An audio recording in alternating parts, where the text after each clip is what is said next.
Hello, in this video I'm gonna show you how to turn on or off the network boot on HP Victus 16. To do it, you need to be in the BIOS, which is entered with the F10 key, and if you don't understand how to do it, there is a video on our channel on it.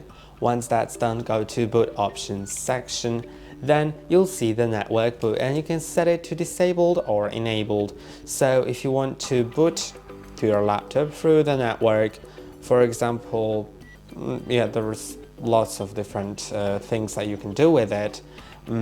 If you have a server setup that has some recovery images on it, then it's really great to turn it on. You can just boot to that server through the network.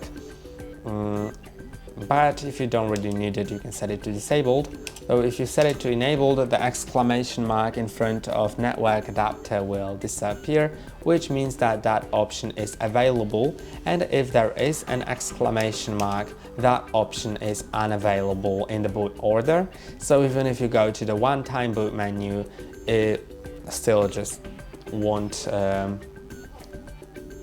boot from that.